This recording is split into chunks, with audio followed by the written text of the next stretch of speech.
So in this problem we have to figure out how to calculate Hamming distance between two engineers. So conveniently the definition of the Hamming distance is given here. Hamming distance is the number of positions at which the corresponding bits are different. So in an integer, when corresponding digits are different, to find out this, the first thing that comes to our mind is the XOR operation. So if you remember the XOR operation, if the two digits are different, this is for XOR in Java. So x1 XOR 0 will give me 1, while 1 XOR 1 will give me 1 0. Similarly 0 XOR 0 also will give me 0. So this is very convenient. So whenever 1 is there, and if it is XORed with another 0, it will give me a 1. So what we are going to do is, so we have this so for example, if I paste it here,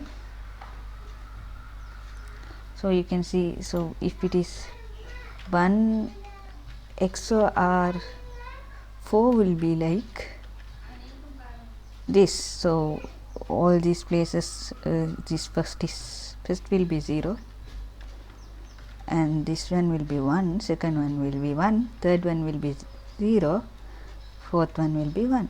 So this will be like 1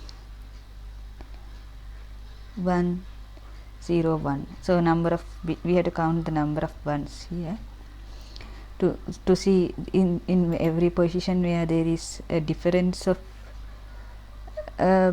bits, then it gives me a 1 here. So this problem becomes the problem of counting the number of ones in 1 XOR 4. That's the problem. So now the problem is how to count the ones. So one thing you can do is you can just shift this one by one and count the bits, or you can use a library function. There is the integer.bit count in Java. You can use to count the number of ones, but I think interviewer will expect us to use our own definition to do this one. So if another one interesting thing is, so if you look at this one, if it is a number C is say 1, this is 2 plus 4 plus 1 is 5. So if C is 5, so if you say C equals C and C minus 1, this will give me the initially. So if it is all zeros, then we don't have any 1. But if it is, so C 105 is C, 101 is C and C minus 1. So when you subtract 1, this one will be gone. So when you end it with this C, already C, so what remains is, what you will get is 0 1 0 0 0. So we have got rid of 1 1. So if you do this again, C and C minus 1, so minus 1 is like it will get rid of this. So C minus 1 will be, in this case C minus 1 will be like this, 0. So you are getting rid of this one, 0. Here for this one, C minus 1 will be like 0 0 1 1. This is you know is 4. So this will be 3. So when you end this with this one, so if you end this with this one, C and C minus 1 will give you just 0, 4 zeros. So we are done. We have counted twice. So until this C and C minus 1 becomes 0, we can go on in a while loop. So that will at the end it will become 0. At that point we know we have completed counting once. So you will understand when we implement this one. So when for each iteration of the loop we are subtracting, we are doing this operation c and c minus 1, and at the end of the operation we will see that we'll get 0. Till then we would have counted the number of ones. So this problem has become the problem of counting ones. So initially let's go ahead and code this up. So to get the position that are different, so we get this int res is equal to x or y. So we know the number of ones in this expression gives me the count of the number of positions that are different.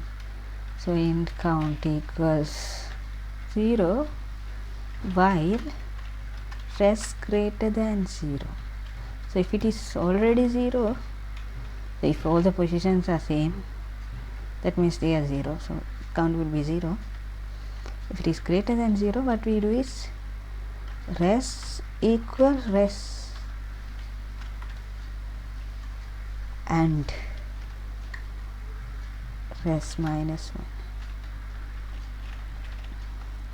So that will give me the value for each one. This will lose 1 for each of this operation. This will lose 1. So this will count me the 1. So count plus plus. This will be return count. So initially there will be just 1. So it is here 5. So it will be will count once. Then when we go to the next line, the result will be here, this one.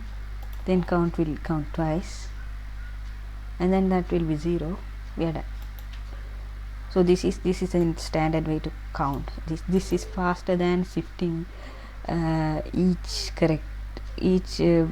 bit, because this shift only this shift as much as the number of ones in the integer, rather than counting all the digits in the integer. So I think this should work. Let's try it and see. So it gives me, we can submit and see the results. So that's it. So it reaches very much small amount of memory. So there is this convenient for interviews. In harder problems you can use this convenient method integer.bit count. So let me delete this one. I can do this one, this is very convenient in other questions, but in this question I don't think in the interviewer would expect us to use this function. So if it is a different question, we can simply use this one.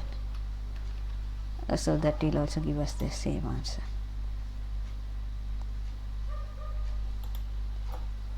So thank you for watching. Please subscribe. So it seems to take more memory.